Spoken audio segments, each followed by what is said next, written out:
Magandang araw po sa inyong lahat. Heto na naman po ang isang kwento na mapapakinggan natin sa araw na ito. Ito ay tungkol kay John, isang lasinggerong magbubuko. Si John ay isang simpleng binata na mababa ang tingin sa kanyang sarili. Iniisip na wala siyang ibang silbi sa buhay kundi ang magtinda at magtimpla ng masarap na buko juice. Ngunit isang gabi, habang pauwi, isang kakaibang pangyayari ang bumaliktad sa kanyang mundo. Nasaksihan niya ang isang babae sa damuhan, nagpupumiglas sa isang halimaw. Hindi siya nagdalawang isip, sinagip niya ang babae sa kamay ng aswang. Sino kaya ang babaeng ito at ano ang magiging epekto ng pagtulong niyang yun sa kanyang buhay at negosyo? Kaya ba niyang harapin ang mga panganib na dulot nito o matutulad siya sa naging kapalaran ng kanyang mga magulang? Paano kaya tatalunin ni John ang malalakas na aswang, gayong wala naman siyang mutya o kapangyarihan? Sapat na kaya ang sandatang gawa sa pilak? Kaya nitong pumaslang ng kalaban o siya ang mamamatay? Pero bago ang lahat mga idol, huwag po nating kalimutan mag-subscribe at i-hit ang notification bell sa aking YouTube channel na The Voice Addict at Apong Isaak para sa mas marami pang makapigil hiningang kwentong aswang at katatakutan mula sa mundo ng kababalaghan. Umpisahan na po natin ang kwento. Eka, ba't ba ako nandito? Anong ginagawa ko sa lugar na to? Napatingin si John sa paligid. Nasa loob siya ng isang maayos na bahay. Maayos ang paligid, pero may kung anong kakaiba sa pakiramdam niya.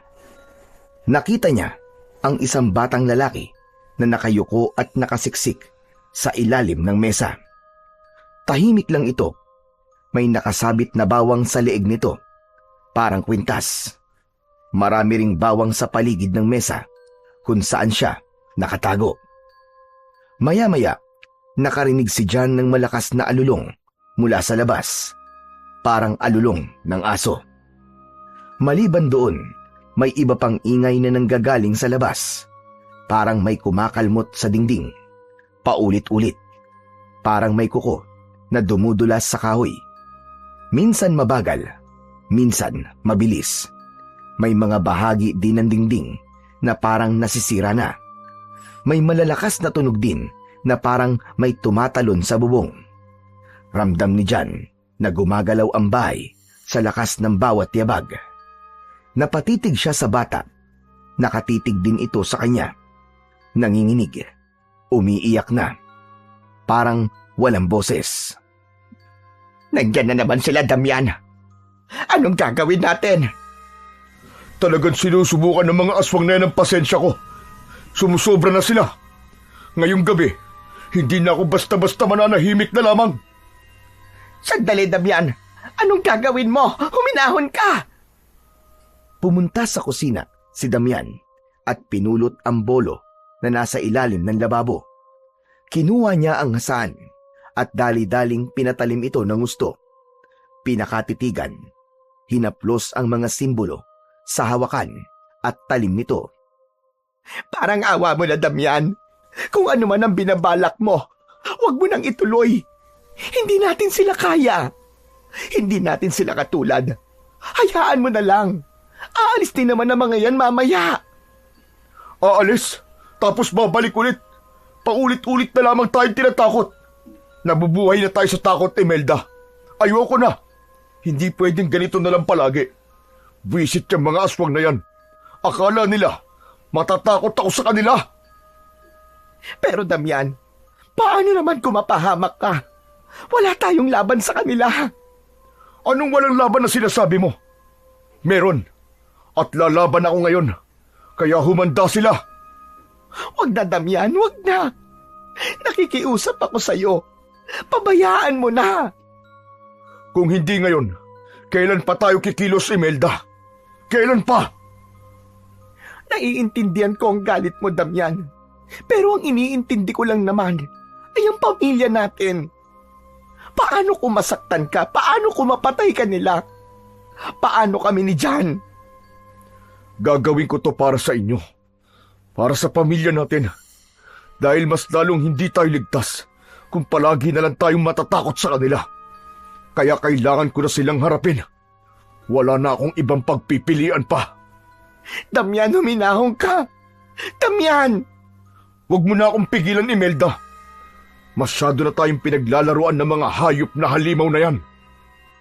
Tumahimik si Imelda. Hawak niya ang laylayan ng kanyang damit.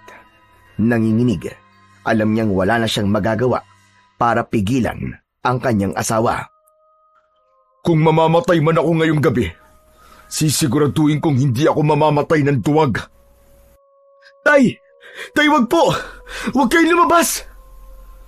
Sumugod si John at hinawakan ng braso ni Mang Damian, pero bigla siyang napatingin sa kanyang mga kamay. Nagulat siya. Hindi niya nahawakan ng kanyang ama. Dire-diretso itong lumabas ng bahay. Isinarado nito ang pintuan. Lumapit siya sa kanyang ina. Sinubukan niya itong yakapin, pero hindi rin niya magawa. Nakatayo ang nanay Imelda niya sa harap ng pinto. Pilit na pinakikinggan ang ingay sa labas. Nanginginig ang kanyang katawan. Pawis na pawis, kahit malamig naman ang hangin sa gabing yun. Nakatingala ang kanyang ulo at ang dalawang kamay niya ay magkadikit at nakatapat sa dibdib. Umusal siya ng isang mahinang panalangin. Panay ang sign of the cross. Diyos ko, iligtas mo po ang asawa ko. Iligtas niyo po kami, Panginoon. Malalim ang paghinga ni Imelda. Parang nauubusan na siya ng hangin. Pero pinipigilan niya ang sarili na mapahikbi. Ayaw niyang marinig siya ng kanyang anak na umiiyak. Ayaw niyang makita siya na nanghihina. Kahit nanginginig na ang kanyang mga tuhod at halos hindi na siya makatayo sa sobrang kaba. Pinilit niyang magkunwari na matatag siya, na hindi siya takot, na kaya niya. Dahan-dahan siyang napalingon sa mesa. Sa ilalim nito, naroroon pa rin ang batang si John. Yakap-yakap ang tuhod, nakasubsob ang ulo sa braso. Nanginginig ang mga balikat, tanda ng tahimik na pag-iyak. Lumapit si Aling Imelda, dahan-dahang lumuhod sa tabi ng anak. John, anak, nandito lang si nanay, ha? Huwag kang matakot. Hindi kita pababayaan, anak. Napatingin si John. Napakunot ang kanyang noo. Napalunok siya. Gusto niyang sigawan ang sarili niya. Yakapin o ilayo sa kapahamakan. Pero hindi niya alam kung paano.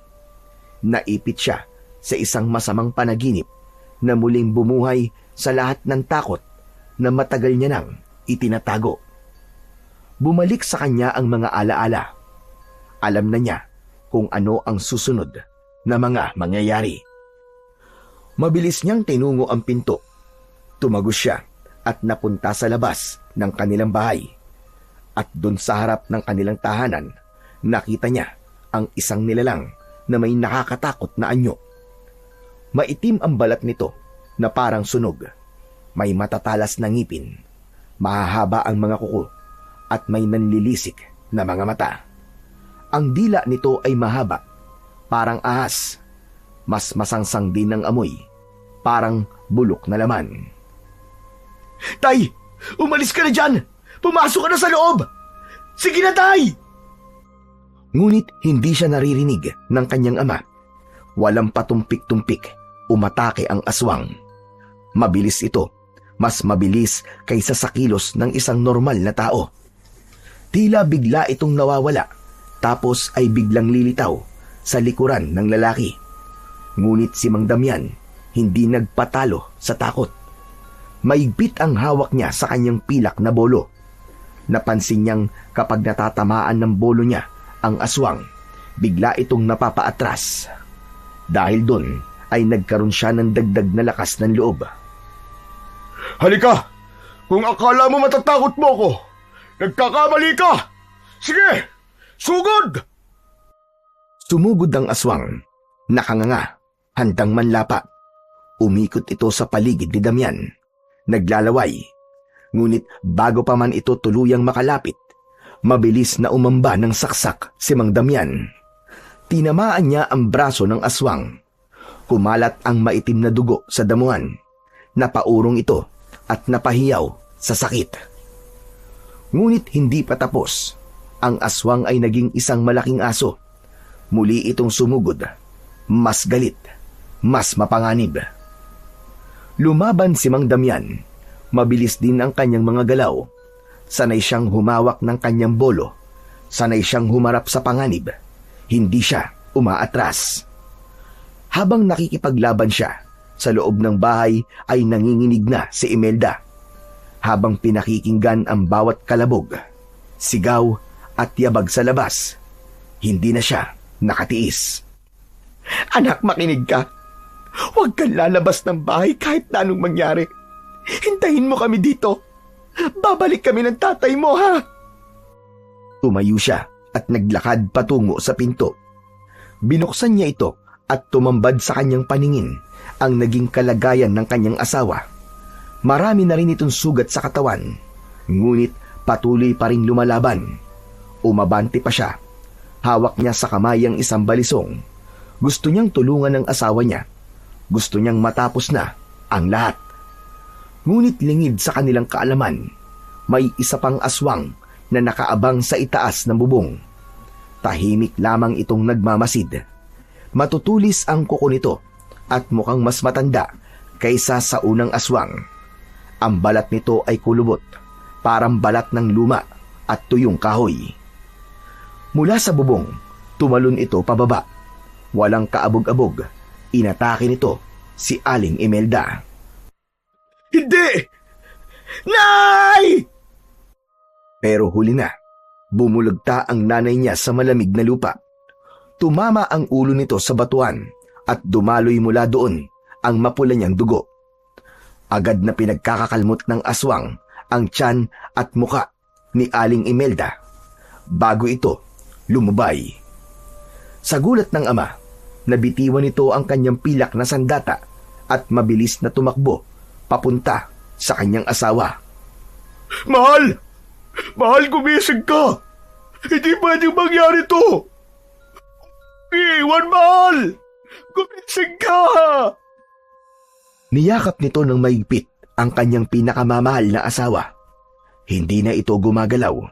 Hindi na rin humihinga. Sa isang iglap, umatake ang aswang mula sa likuran. Itinusok nito ang mahahaba at matutulis nitong kuko sa likod ni Mang Damian. Tumagos ang mga kuko nito sa katawan ng lalaki. Napamulagat ito at isang patak ng luwa ang bumagsak sa mukha niya. Agad siyang bumulagta. Yakap-yakap ang bangkay ng asawa. Paano? Paano na ang anak ko? Hindi makagalaw si Jan. Nanlalambot ang kanyang tuhod hanggang sa napaluhod siya sa lupa. Sa huling sandali ng kanyang ama, nabanggit pa nito ang kanyang pangalan. Tumulo ang kanyang luha habang pinapanood ang pagkaladkad sa bangkay ng kanyang mga magulang. Nilapa sila ng dalawang aswang. Niluray ang laman, pinilas ang tadyang, kinain ang puso at atay. Ayoko na! Ayoko na! Ayoko na! Tama na! Nangihina siya.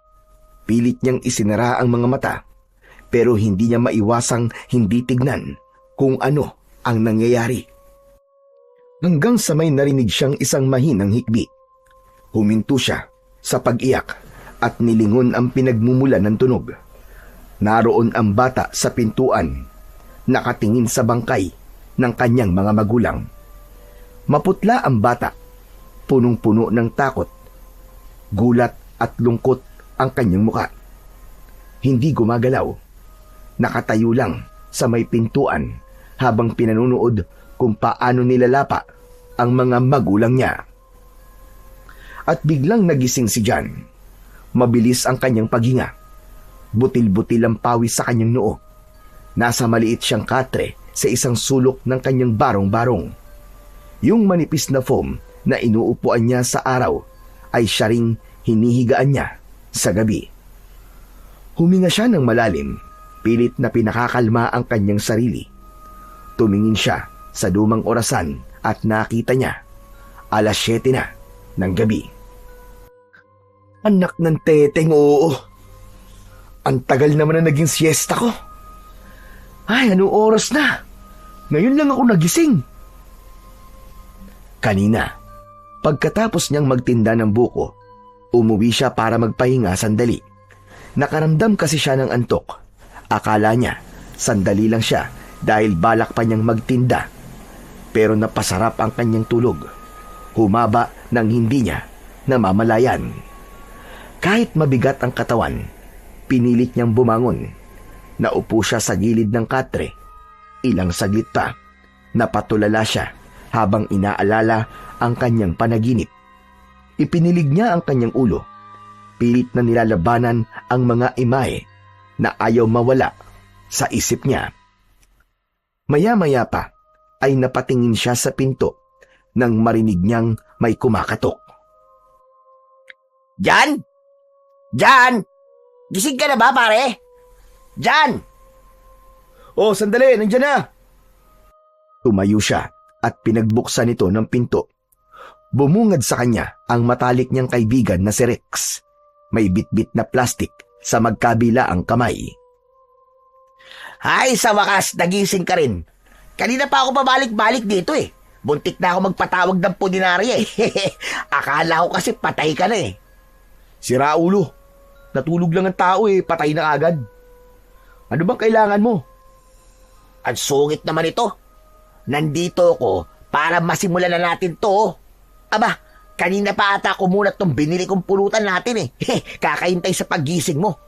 Kanina pa kaya ako inom na inom. Aba, bakit naging kasalanan ko pa yata na hinintay mo ko? Bakit kasi di mo nalang ininom yan na mag-isa? Alam mo kasi, Chong, hindi masaya kapag hindi ka ang kainuman ko eh. Talagang hihintayin kita.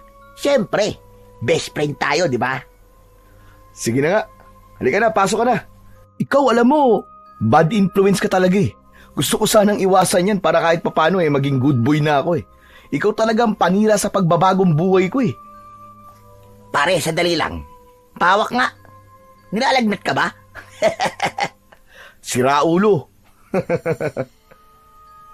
Tumawa na rin si John. Umiling pero may ngiti sa kanyang labi. Kinuha niya ang mga plastik na baso at sinalina ng alak ang dalawa. Umupo sila sa maliit na lamesa sa tabi ng isang lumang bentilador. Oh, yan ang tagay mo. Cheers, pare. Hanep pa. Pa-cheers-cheers kapag nalalaman dyan ah. Ano ka? Alta? Aba, bakit? Porke dukha ba tayo eh? Hindi na tayo pwedeng gumamit ng salitang cheers? Bakit? Nabibili ba yun ng mga mayayaman? Ang dami mo pang sinasabi. Tumagay ka na lang. Shot puno! Tumahimik sila saglit habang iniinom ang laman ng baso. Maya-maya, sumandal si Rex sa upuan at nagsimulang magkwento. Pre, alam mo, balita ko. Type mo raw yung bagong empleyada dun sa munisipyo ah. Yung bang si Andrea? At saan mo naman nabalitaan yan? May nakapagsabi lang. Iba raw yung tingin mo doon sa babae. Pero, in fairness ah, magandang taste mo, Chong. Panalo ka doon pag yun ang naging nobya mo. Makinis, maputi, tapos maganda. Ang tangos pa ng ilong. Ikaw tumigil ka nga. Huwag mo nga akong ibuyo doon. Alam mo namang hindi bagay sa akin yun eh. Ha? Hindi bagay? Choosy ka pa niyan? Anong choosy pinagsasabi mo? Ang ibig kong sabihin, pre, hindi siya bagay sa akin dahil siya may pinag-aralan. Maganda tapos may pera pa.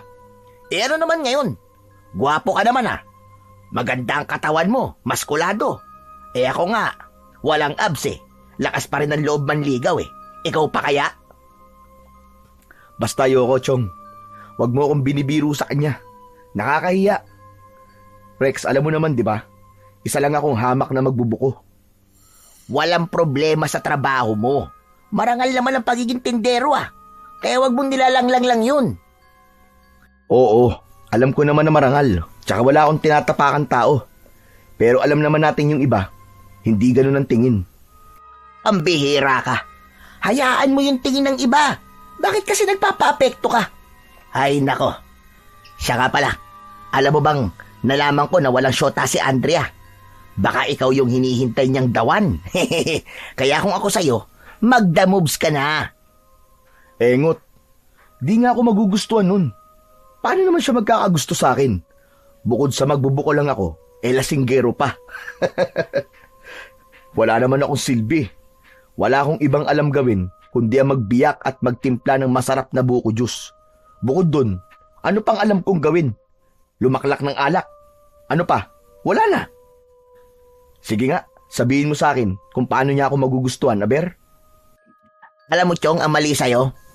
Minamaliit mo palagi ang sarili mo. Hindi mo nakikita kung gaano ka kaayos kung gugustuhin mo lang. Oo, lasinggero ka, pero mabait ka naman Hindi ka naman tulad ng iba dyan na mayayabang at hindi marunong makisama. Saka hindi lahat ng lalaki marunong magpakumbaba at magsikap ng ganyan. Ay, ewan. Di ko alam, Rex.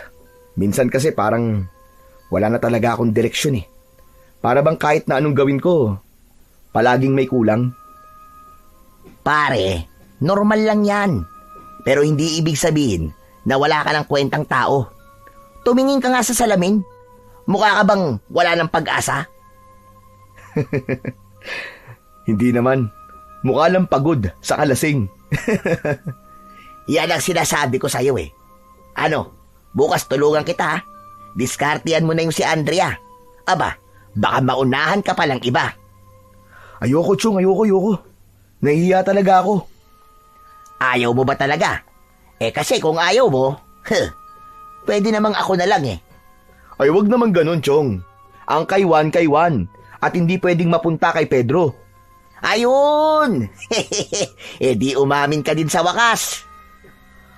Oo na. Para ka naman teenager na kilig dyan. Hindi bagay sa'yo. Para kang bulating nilagyan ng asin. Bulating nilagyan ng asin? Grabe ka naman. Ayos ka na. Inamin ko na na gusto ko talaga si Anding. Pwede na ba tayong uminom ng tahimik? Ang ingay mo Grabe naman to. Sige na, pwede na. Ay, pero teka. Hindi pa ako tapos. Ano palang balak mo? Wala. Sus Mariosep ka naman tao ka, oo. Nahihiya nga ako, pre. Baka mapahiya pa tayo. Ano naman ngayon kung mapahiya?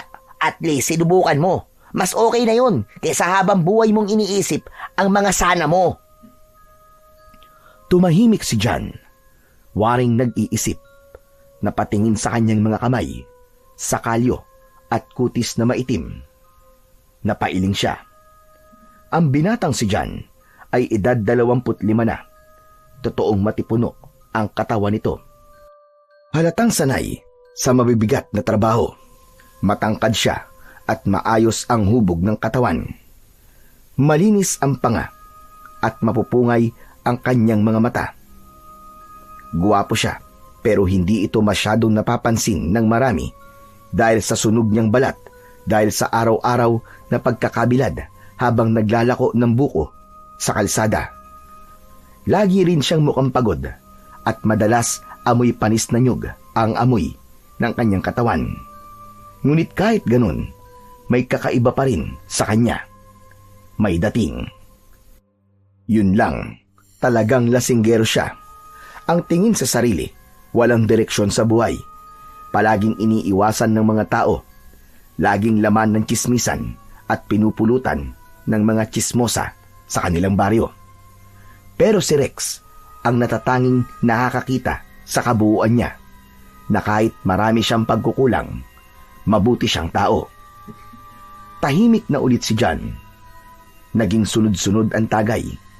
Sa isip niya, nakikita niya ang maamong muka ni Andrea. Napangiti siya. Totoo ang sinabi sa kanya ng kaibigan si Rex. Wala siyang yaman Wala siyang maipagmamalaki kung sakali, pero meron siyang itinatagong konting tapang. Naisip niyang baka tama nga ang kaibigan niya. Baka oras na nga para ipaglaban ang kanyang nararamdaman. Alam mo, Chong, tingin ko may tama ka eh. Kung mapahiya man ako, di mapahiya. Basta, masabi ko kung anong nararamdaman ko sa kanya. Yan ang spirit. Iba ka talaga pag naratamaan ka ng alak no? Tumatapang ka no?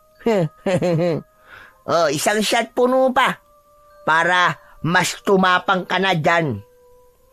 Shot? Pinuno nila ang kanilang mga baso. Itinaas ito sa ere at kanilang pinagbangga.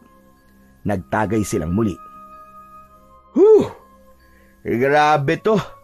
Ang lakas ng tama ko. Ako rin dyan Pero ayos lang. Minsan lang naman to, di ba? Bukas, balik na ulit sa normal. Ikaw, balik sa buko. Ako naman, balik sa semento. Ayos lang. Basta ngayong gabi, kalimutan muna natin ang lahat ng problema. Magsaya lang tayo. Tumango si Rex. Tumahimik saglit. Tumingala siya sa bubong ng barong-barong. Naririnig nila sa labas ang mga tumatahol na aso. Tol, salamat Sa totoo lang kung wala ka siguro. Ewan ko kung paano ko kakayanin tong buhay ko. Alam mo, Tol, parehas lang tayo Pero ikaw lang din naman ang laging nandyan para sa akin, di ba? Tayong dalawa lang, laging magkasangga. Walang iwanan, Chong. Magkaibigan tayong talaga. Oo. Teka. Para yatang naiiyak ka na, Chong Tama na nga ang drama natin. Nasaan na ba yung pulutan natin? Naubos na yata. Eto. Mabuti pa. Kumuha ka pa ng isang bote. Saka mani. Para mas lalong masarap ang kwentuhan natin. Sigurado ka ba, Chong? Kaya pa ba? Kaya pa yan. Wala tayong uurungan laban, pre. Basta meron tayong alak. Pinuno nila muli ang kanika nilang mga baso. Hindi na naging maayos ang pagbuhos. May natatapon na sa lamesa. Pero ayos lang sa kanila. Panay ang tawanan nilang dalawa. Masaya silang talaga. Totoong masaya. Dahil kahit papano, nakalimutan nilang sandali ang kanilang mga problema, ang lungkot at mga bangungot na nagpapalungkot, lalong-lalo na para kay John. Mabilis lumipas ang oras. Ang masiglang tawanan ay unti-unting napalitan ng katahimikan. Natapos din ang inuman. Si Rex, nakasandal sa sirasirang upuan. Nakaawang ang bibig. Mahimbing na ang tulog. Si John naman, nakahandusay sa gilid ng lamesa. Ang braso ay nakapatong sa ibabaw nito at ang ulo niya ay nakasubsob sa sariling bisig. Bagsak silang pareho sa sobrang kalasingan. 4:00 ng madaling araw, biglang napadilat si John. Masakit ang ulo niya. Mabigat ang talukap ng kanyang mga mata at parang umiikot ang paligid niya. Ramdam pa rin niya ang malakas na epekto ng alak na nainom nila kagabi ng kanyang matalik na kaibigan. Isang malakas na buntong hininga ang kanyang pinakawalan. Aray!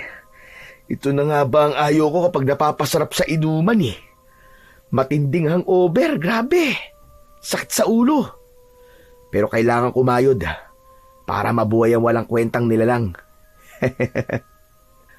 Dahan-dahang tumayo siya. Medyo nangalay pa ang kanyang mga bisig dahil sa pagkakadukdok mula sa lamesa. Tumingin siya kay Rex. Mahimbing pa rin ang tulog nito. Nakasandal pa rin sa sirang upuan. May bagyang laway sa gilid ng bibig. Napailing na lamang ang binata. Pambihira talaga, oo. Tululaway. Hoy, Rex. Rex, alis na ako ah. Ano ba? Umalis ka kung gusto mo. Gusto ko pa matulog. Ayos ah. Lasing na lasing ah. Lakas mo kasing uminom eh. Tinignan niya ang orasan. Nakita niya ang oras. Napamura siya ng mahina. Kaya kahit matamlay at nanlalambot, sinubukan niyang bilisan ang pagkilos. Napapikit siya sandali habang hinahagod ang sariling batok at ulo. Nanginginig pa ang kanyang paa habang dinadampot ang tsinelas. Hindi pwedeng matulog pa. Sayang ang benta. Nagbihis siya, kinuha ang suot na pangalis at isinuot ang lumang sombrero. Kinuha niya rin ang kariton na nakaparada sa gilid ng kanyang barong-barong. Mabuti na lamang at nilinis niya kagabi yun bago pa sila uminom. Maayos ang lagayan ng yelo, kutsilyo at mga plastik na baso at bote. Ang poblasyon ay malapit lang sa kanilang baryo. Hindi kailangan ng tricycle para sa kanya. Kayang-kaya niyang lakarin. Doon siya kumukuha ng buko mula sa mga biyahero na galing pa sa ibang lugar. Sariwa ang mga yon at mura pa ang presyo. Nakasanayan na niya ang ganitong gawain sa halos araw-araw. Habang tinutulak ang kariton, patuloy ang pagkirot ng kanyang ulo dahil sa hangover. Madilim pa ang daan na kanyang tinatahak. Naramdaman niya ang malamig na simoy ng hangin. May konting hamog pa sa paligid. Nang malapit na siya sa bayan, may narinig siyang tila nagkakagulo sa may unahan. May boses ng matanda na tila nagmamakaawa. Nagmamadali siyang humanap ng matataguan sa gilid ng isang tindahan na sarado pa. Sumilip siya at sinikap na makita kung ano ang nangyayari sa ilalim ng ilaw ng poste. May 3 kabataang lalaki. Iniikot-ikutan ang isang matandang payat at mukhang matagal nang hindi nakakakain ng maayos. Lukot ang mukha niya at punong-puno ng mga linya. Mahaba ang buhok niya, magulo at parang hindi na nagsusuklay ng ilang taon. May balbas din ito na makapal at puti na ang kulay. Ang suot nitong damit ay lumang t-shirts na halos butas-butas na. Naka-shorts lang, nakupas at sira na rin ang laylayan. Wala siyang suot na tsinelas at halatang sanay na sa malayong lakaran dahil makapal at magaspang na ang mga kalyo sa paa.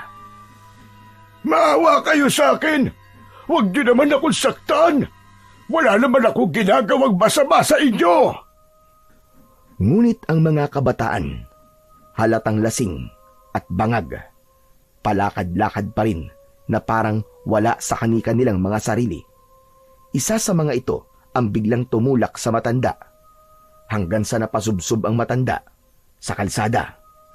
Aray! Tama na! Huwag!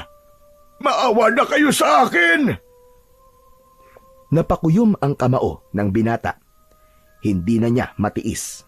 Kahit masama ang pakiramdam niya, bumalik siya sa kanyang kariton at lumapit sa mga tambay. Hoy! Mga kumag!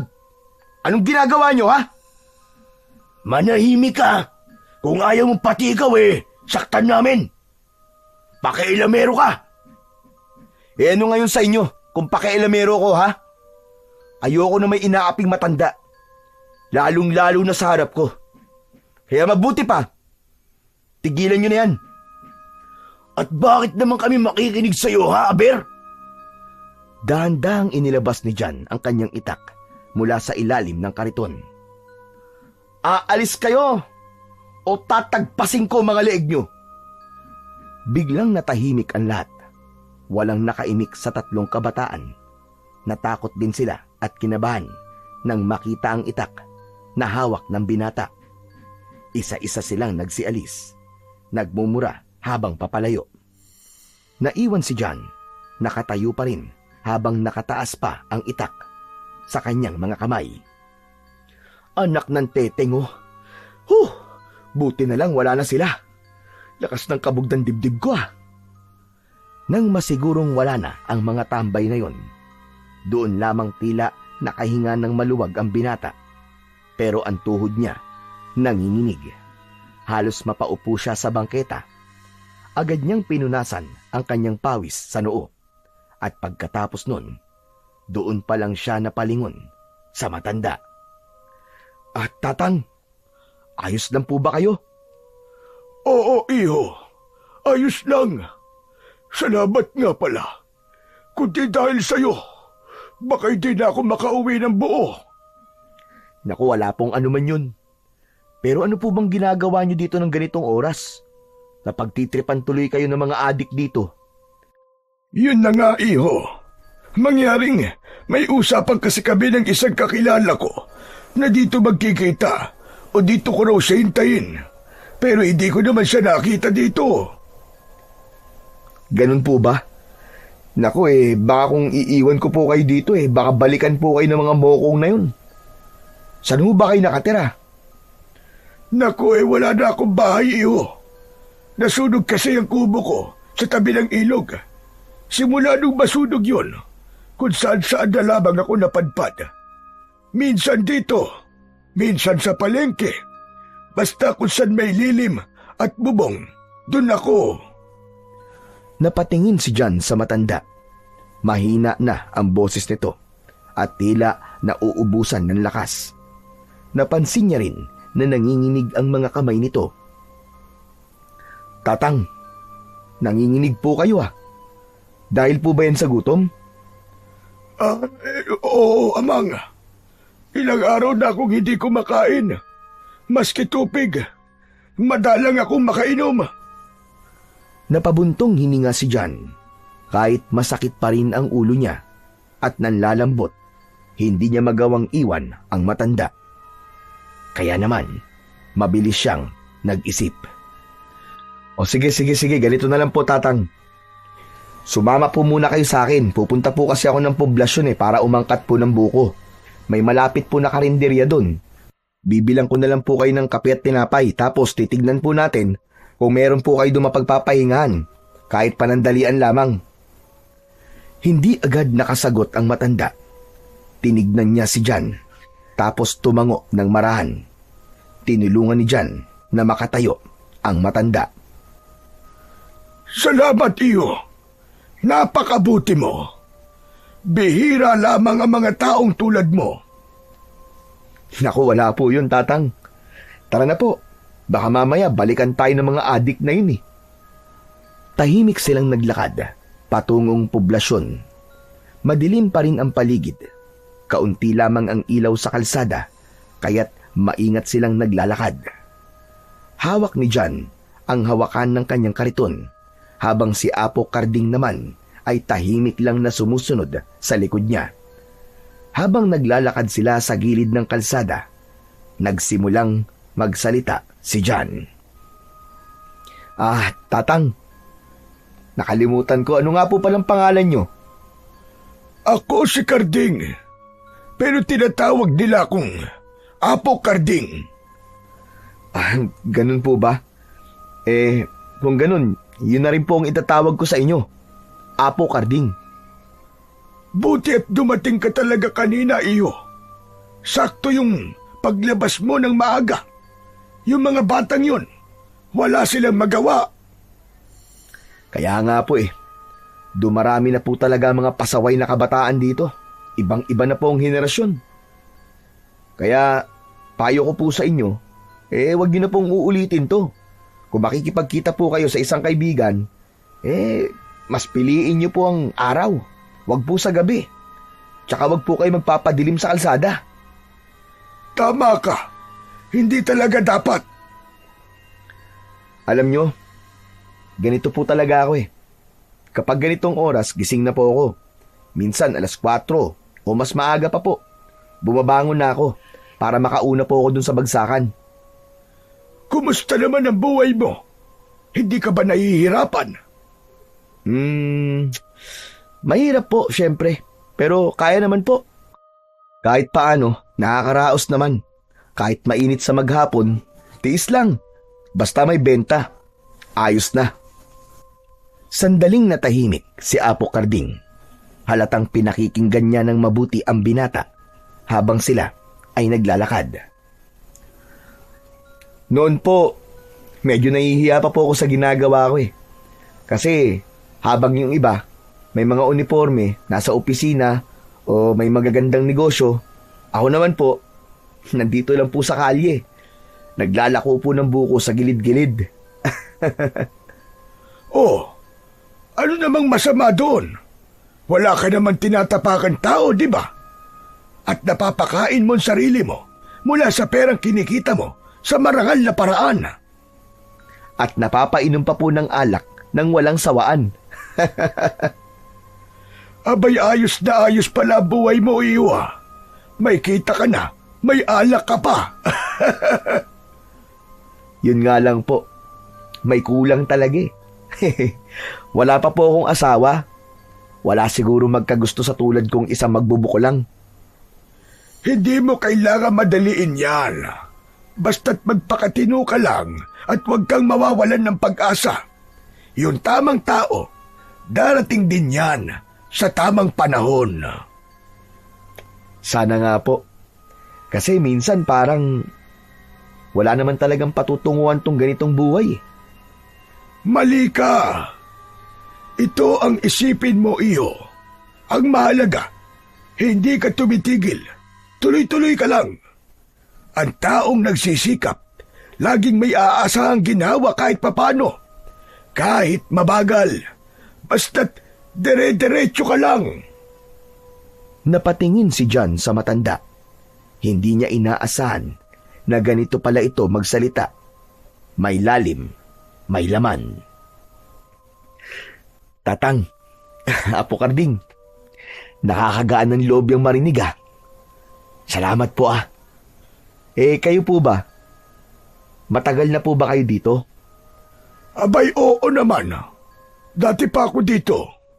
Pero mula nga nang masunog ang bahay ko, kung saan-saan na lamang ako nakarating. Wala na rin akong pamilya. Nako, parehas po pala tayo. Ako rin po eh. Wala na rin po akong pamilya. Mag-isa na lang po ako nakatira sa bahay kong tagpi-tagpi. May maayos po kaming bahay dati. Kasama ang mga magulang ko. Ang kaso, wala eh. Bata pa lang po ako, namatay na sila.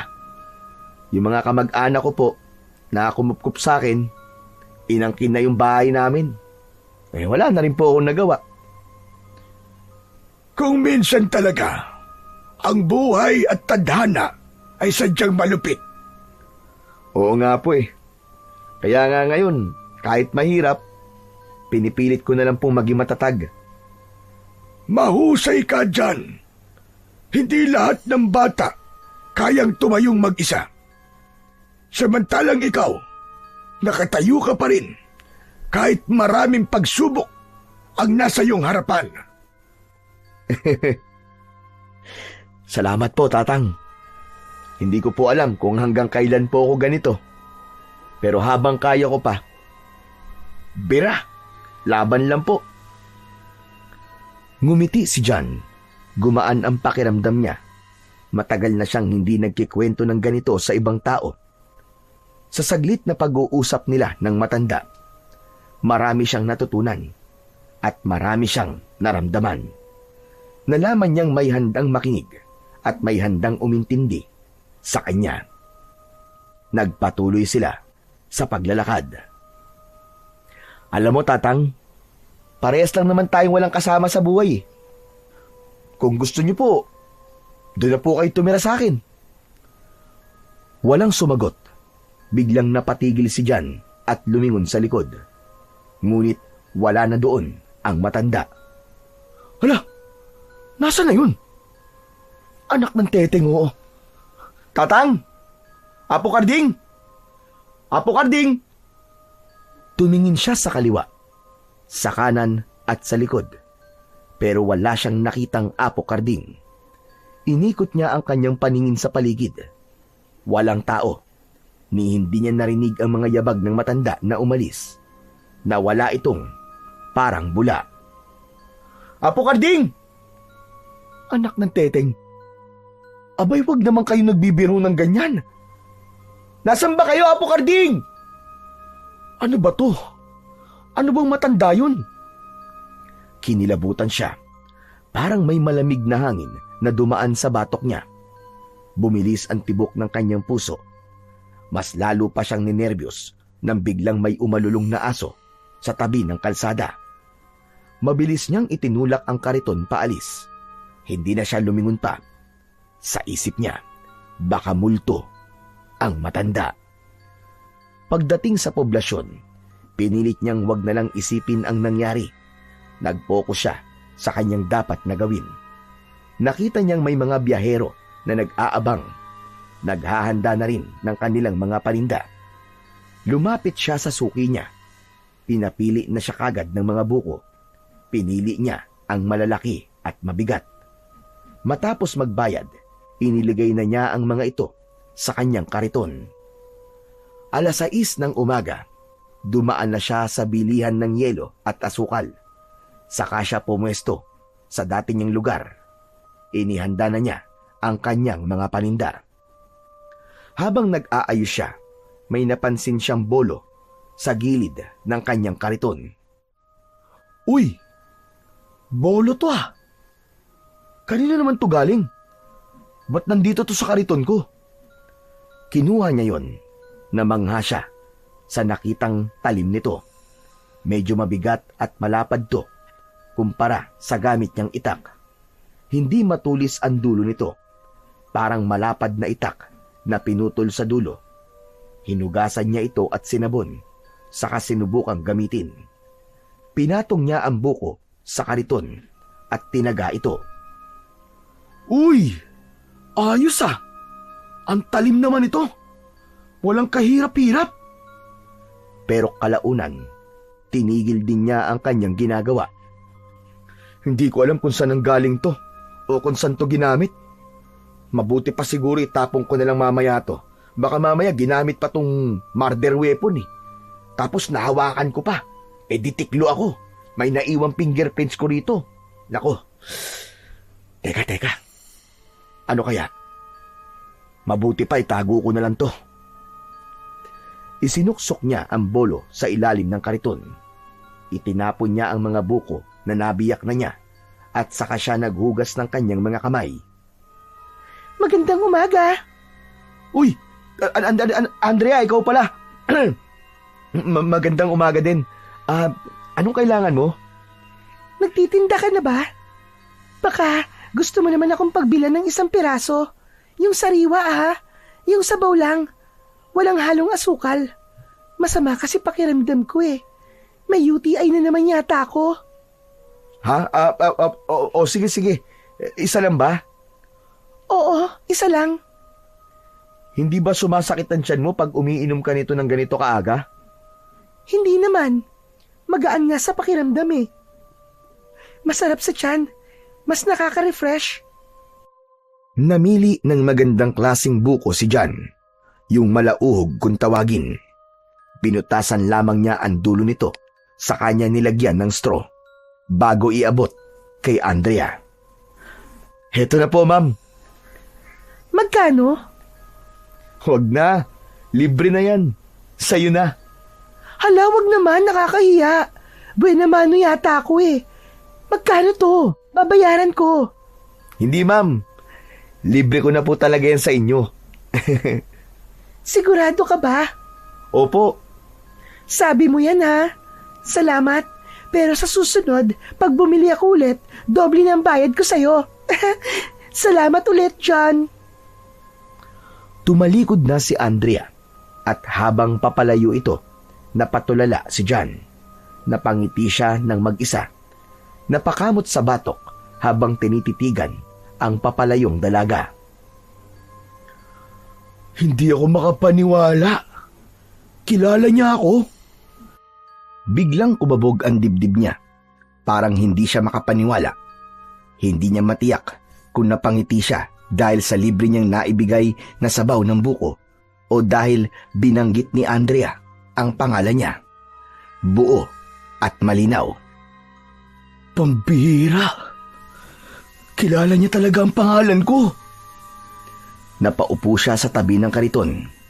Napailing na may ngiti. Bakit niya alam ang pangalan ko? First time pa lang naman niya na bumili sa akin. Kinilig ang binata. Kakaiba ang saya na nararamdaman niya ng mga sandaling yun. Kahit puyat, pagod at may hangover, naging magaan ang kanyang araw. Nawala ang lahat ng bigat. Maagang napaubos ni John ang kanyang paninda. Marami ang nauhaw sa init ng panahon. Kaya naman, 2:00 pa lang ay ubos na ang laman ng kanyang kariton. Masaya siyang umuwi. Ayos ah! Swerte pa lang magbigay ng libre sa unang customer. Pagdating sa bahay, agad siyang dumiretso sa kusina. Kumuha siya ng pitsil, naglagay ng tubig at maraming yelo. Halos maubos niya ang laman ng pitsil sa iisang tungga lang. Mainit pa rin ang pakiramdam niya, pawis na pawis, at tila pagod na pagod ang katawan niya sa dami ng pangyayari ngayong araw. Balak sana niyang humilata at matulog kahit saglit, pero napansin niya ang isang bote ng alak sa ilalim ng lamesa. Natira nila ito ni Rex kagabi. Hindi na nila naubos dahil sa sobrang kalasingan. Napahinto siya. Sandali siyang tumitig sa bote at napalunok. Sayang naman to. Mauubos na ang espiritu nito kapag hindi na inom. Kinuha niya ang bote, binuksan at nagsalin sa baso. Wala siyang pulutan, pero ayos lang. Umupo siya sa sahig, sumandal sa dingding, at dahan-dahang uminom. Masaya ang araw na to. Dapat mag-celebrate. Bigla niyang naalala ang bolo na nasa kanyang kariton. Tumayo siya at kinuha yun. Ipinasok sa kanyang bahay. Matagal niya itong tinitigan. Bakit parang may kakaiba sa'yo? Mas inilapit pa niya ito at tinitigang mabuti. Parang nakita ko na to dati. Unti-unting napapikit siya. May bumalik sa kanyang alaala, pero hindi niya maaninag ng buo. Maya-maya pa ay tila nakita niya sa kanyang isip ang kanyang ama na si Tatay Damian. Nakatayo sa labas ng kanilang bahay, hawak ang bolo na katulad ng kanyang hawak. Hindi. Ganito ba yun? Ganito ba talaga ang bolo ni tatay? Bumilis ang tibok ng kanyang puso.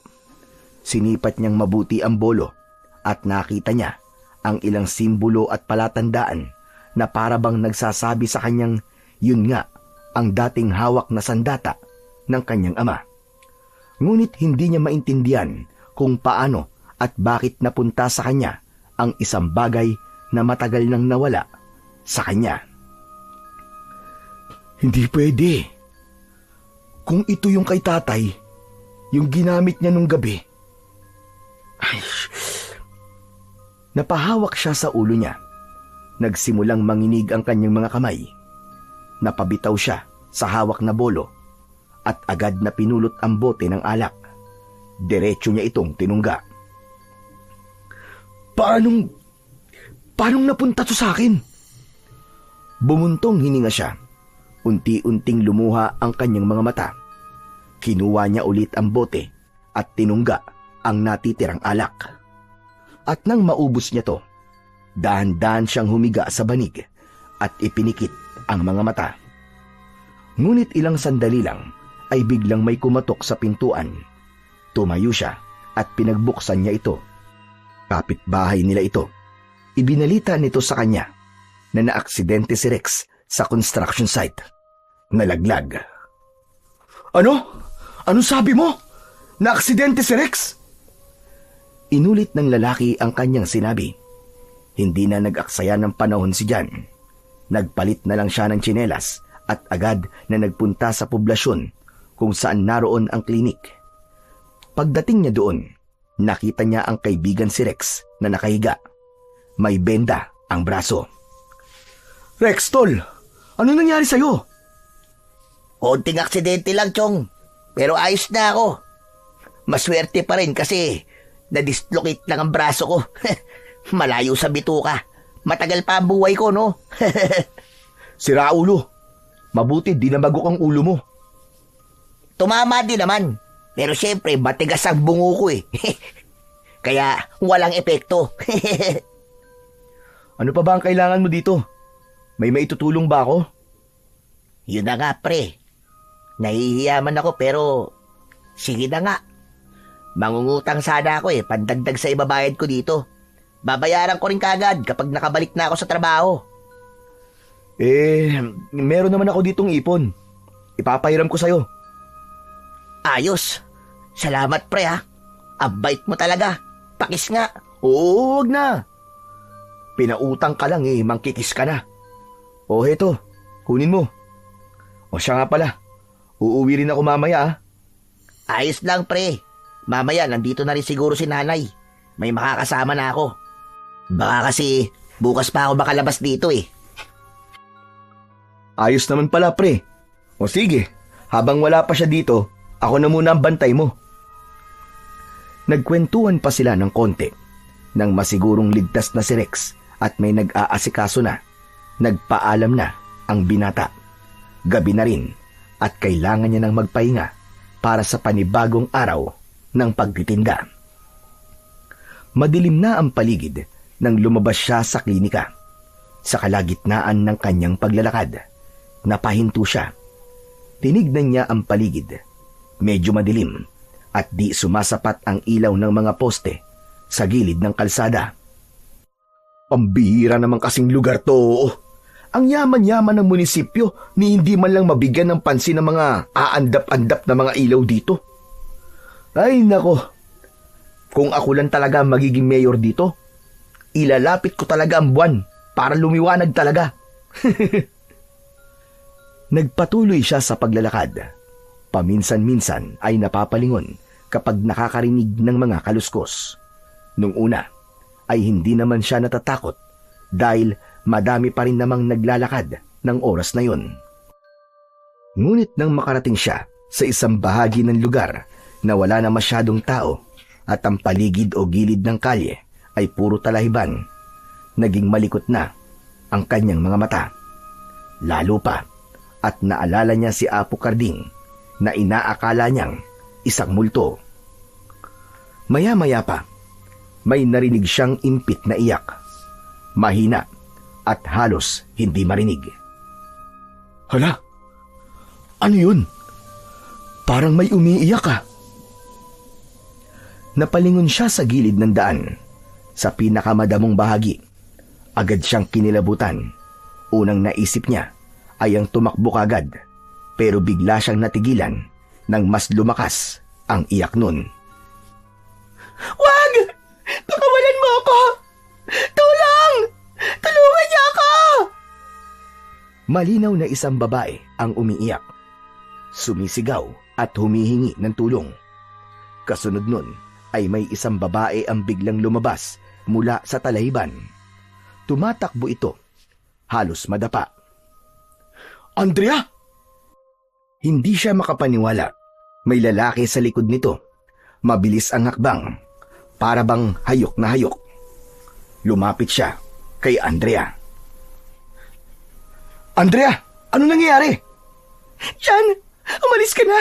Umalis ka na! Huwag ka nang lumapit! Pero hindi siya umatras kahit wala siyang dalang sandata. Kahit natatakot, tumakbo siya palapit. Hindi niya magagawang iwan si Andrea. Paglapit niya ay agad niyang dinambaan lalaking sumusunod. Pinagsusuntok niya ito. Walang lubay, pero parang wala lang. Nang tignan niya ang mukha ng lalaki, nanlaki ang kanyang mga mata. Hindi ito tao. Mapupula ang mga mata nito. May matatalas na pangil. Kulubot at maitim ang balat nito. Diyos ko po! Aswang! Hindi siya kagad nakagalaw sa gulat. Sa pagkabigla niya, bigla siyang ibinalibag ng nilalang at siya ang napailalim. Naramdaman niya ang bigat ng katawan nito sa ibabaw niya at ang matatalim nitong kuko sa kanyang balikat. Nakatitig sa kanya ang aswang. Nakahanda na itong sagpangin siya. Ngunit bigla itong napatigil nang may isang malakas na hampas ng bato ang tumama sa ulo ng nilalang. Napahiga ito sa lupa at agad na hinawakan ng ulo. May itim na dugong dumadaloy mula dito. Halika na dyan! Umalis na tayo! Bumangon ang binata. Nanginginig. Nakita niya si Andrea na may hawak na malaking bato sa kamay. Binitiwan ito ng dalaga, saka siya hinawakan sa kamay. Tara na, dali! Umalis na tayo dito! Tumakbo sila. Napalingon si Jan sa nilalang. Nakita niyang tumayo ito at nagbago ng anyo. Naging isang dambuhalang aso. Itim na itim. Natigilan si Jan. Nanginig ang tuhod niya. Hindi siya makapaniwala sa kanyang nakikita. Pumasok sa isip niya ang gabi ng pagkamatay ng kanyang mga magulang. Ganitong ganito ang nilalang. Ganitong ganito ang itsura ng hayop na lumapa sa kanyang ama at ina. Diyan, ano ba? Mamamatay tayong pareho kapag naabutan niya tayo. Kailangan bilisan mo na. Inila siya ni Andrea palayo. Mabilis silang tumakbo, ngunit hindi alam kung saan pupunta. Hanggang sa may isang tinig ang tumawag mula sa di kalayuan. Dito! Dito kayo! Isang matandang lalaki ang nakatayo sa labas ng isang lumang kapilya. May hawak itong kandila sa kamay. Apo Karding? Bilis! Pumasok kayo dito! Bago pa niya kayo maabutan! Mabilis silang pumasok sa lumang kapilya. Nang maisara ang pinto, isinalya ni Apo Karding ang isang kahoy na upuan sa likod nito para masigurong hindi basta-basta mabubuksan. Kapwa hingal si Jan at si Andrea. Parang aatakihin sa kaba. Paanong... Teka! Tao ka ba? Dahan-dahang lumapit si Jan sa matanda. Nakatitig sa mukha nito. Nanginginig ang kanyang mga kamay, pero lakas loob niyang hinawakan ang braso ni Apo Karding. Mainit ang balat nito. Nang masiguro niyang tao ang matanda, napaupo siya sa sahig at napasandal sa pader. Isang malakas na buntong hininga ang kanyang pinakawalan. Para siyang nabunutan ng tinik. Bakit mo tinatanong kung tao ako? Bakit? Mukha ba ako multo? Paano naman po kasi Apo Karding nung huli po tayong nagkausap? Bigla na lamang po kayo nawala eh.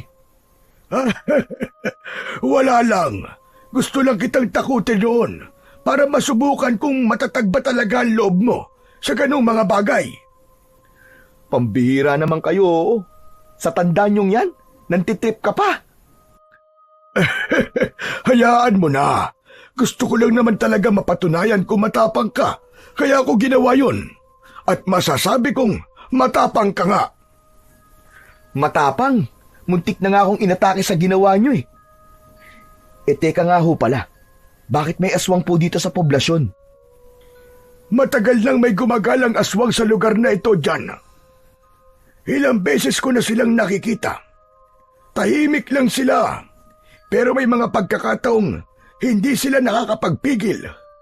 Lumalabas ang pagiging aswang nila. Yung mga natatagpo ang mga patay minsan dito. Sila ang may kagagawan nun. Mga hayop talaga ang mga yan. Alam niyo ba, Apo Karding?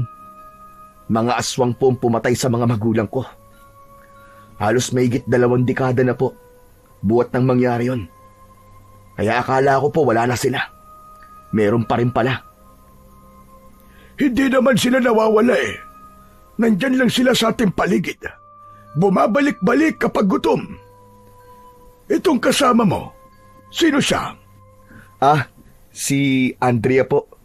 Siya talaga yung balak na aswangin ng aswang na yun eh. Oo nga pala. Anong ginagawa mo sa damuhan ng ganitong oras? May inutos kasi sa akin sa munisipyo. Tinapos ko muna. At yun, inabot ako ng gabi. Naglalakad ako nang biglang may lumapit sa akin. Akala ko hold upin lang ako. Pero bigla niya akong kinaladkad sa damuhan. Doon ko nakita ang mukha niya. Grabe! Halimaw siya! Nagsisisigaw ako. Mabuti na lang at dumating ka dyan. Kung hindi, baka patay na siguro ako ngayon. Ha? Ikaw nga nagligtas sa akin eh. Akala ko nga katapusan ko na kanina eh. Hindi naman kasi basta-basta mapapatay yun. Kaya kailangan magtulungan tayo. Aswang yun eh. Tao lang tayo. Yumuko si Andrea, parang muling kinilabutan at nakaramdam ng takot. Biglang may narinig silang kumaluskos sa labas ng kapilya. Sumunod ang isang mahabang alulong. Nanigas ang katawan ni Jan at ni Andrea sa takot. Nang marinig yun, agad kumilos si Apo Karding. May kinuha siya sa isang sulok at nakita ng dalawa na asin ang bitbit nito. Agad nitong sinabuyan ang pintuan, ang mga bintana at ang sahig sa paligid nilang tatlo. Ano po yan, Apo Karding? Asin to. Mainam to laban sa mga aswang. Hindi sila makakalapit sa lugar na may asin. Kaya kung minsan, kapag may aswang sa paligid, ito ang ginagamit para maprotektahan ng pamilya. Naalala ni Jan ang nakaraan. Ganon din ang ginawa ng kanyang mga magulang noon. Nagsasaboy sila ng asin sa bahay at nagsasabit din ng mga bawang. Tumigil ang malalakas na alulong, ngunit biglang may kumalabog sa itaas ng kapilya. Naglalakad ito doon, pabalik-balik, mabibigat ang mga yapak. Talagang ayaw mong tumigil Anong gagawin natin, Apo Karding? Wala. Hihintayin lang natin. Magsasawa din yan. Aalis din yan kapag maisip niyang hindi niya talaga tayo mabibiktima dito. Tahimik silang tatlo sa loob. Magkakadikit, nakikiramdam sa bawat kaluskos sa labas. Ilang minuto pa ang lumipas at sa wakas, tumahimik din ang paligid. Nawala ang mga alulong, ang mga yabag, at ang ingay sa bubong. Aba, wala na po ba? Wala na. Umalis na siya. Pero huwag tayong papakampante. Pwede pa siyang bumalik. Mabuti pa dito na kayo magpalipas ng gabi. Po, pero baka hanapin po ako ng mga magulang ko. Ano ba ang gusto mong harapin? Yung galit ng mga magulang mo? O yung banta ng aswang? Napatigil si Andrea sa kanyang narinig. Nangislap ang luha sa kanyang mga mata, pero tumango siya ng marahan. Siya nga pala. Nakita mo ba yung sandata na iniwan ko sa'yo? Napatitig si Jan sa matanda. Naalala niya ang bolo, ang makinang na bolo sa kanyang kariton. Opo. Sa inyo pala galing yun? Sa akin nga.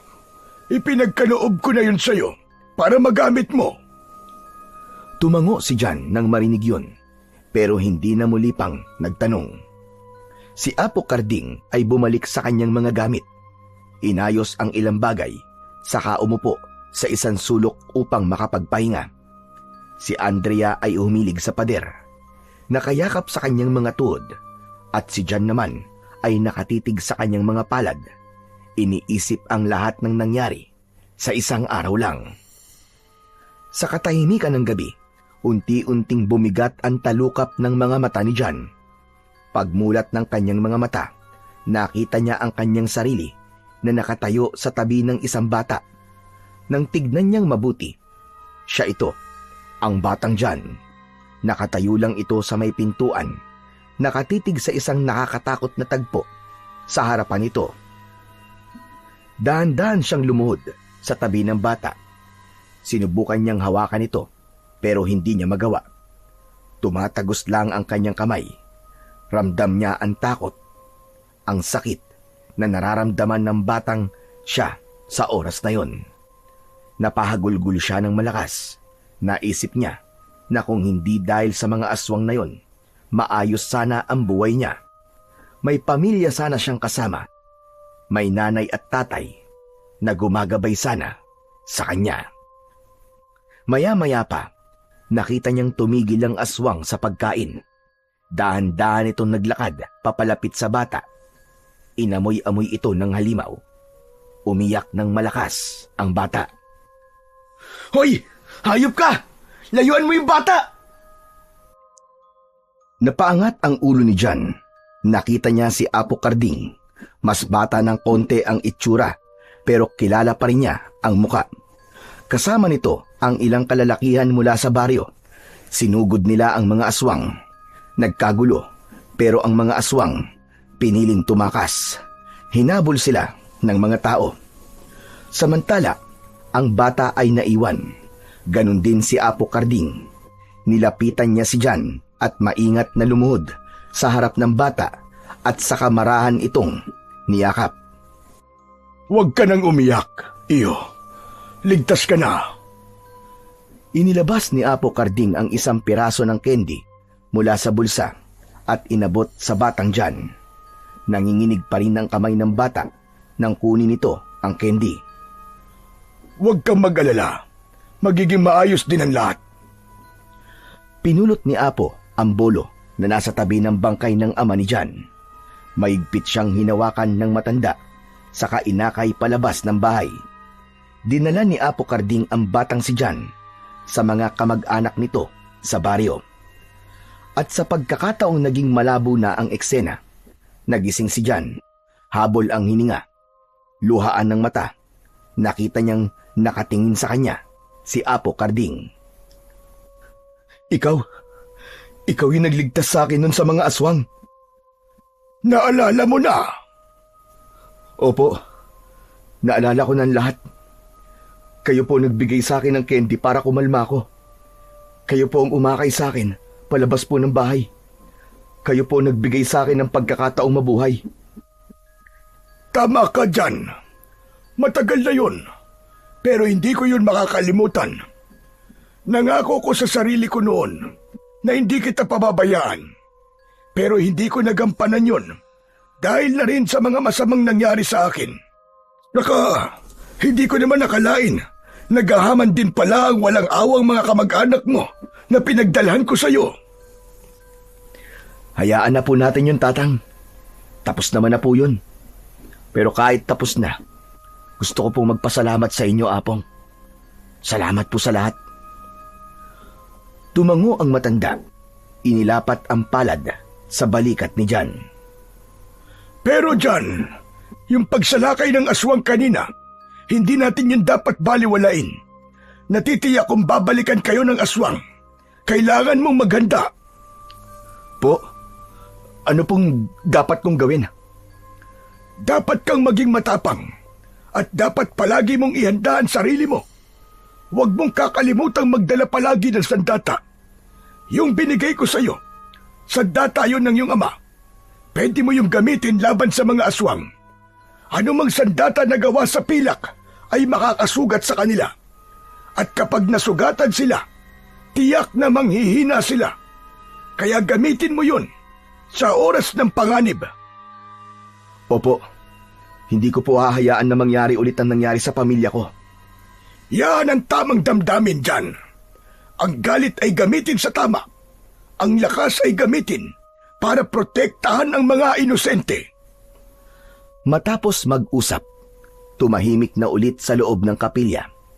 Pagsapit ng umaga, inaya niya si Apo Karding na doon na lamang tumira sa kanya, pero tumanggi ang matanda. Nagpaalam na silang dalawa ni Andrea at umuwi sa kani-kanilang mga bahay.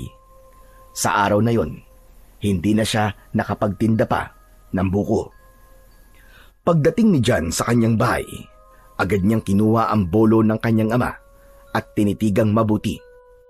Maya-maya pa ay umiyak siya dahil sa biglang naramdaman niya ang pangungulila sa kanyang mga magulang.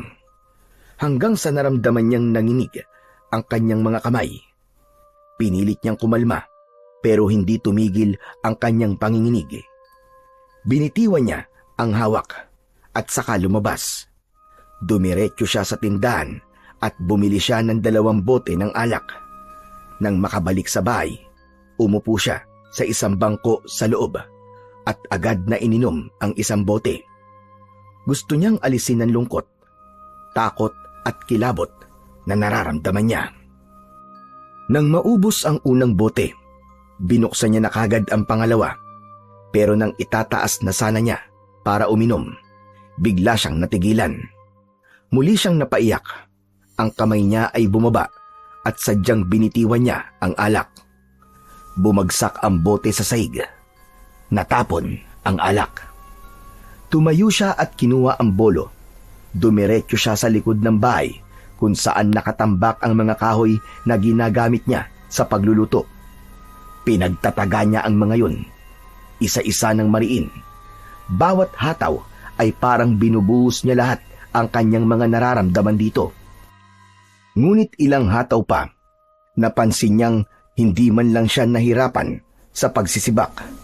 Matalim ang bolo, magaan sa kanyang pakiramdam.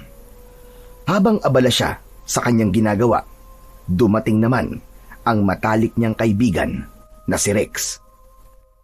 O pre, pambihira, anong ginagawa mo? Rex, nakalabas ka na pala. Oo, pinalabas na ako eh. Wala na akong pambayad eh.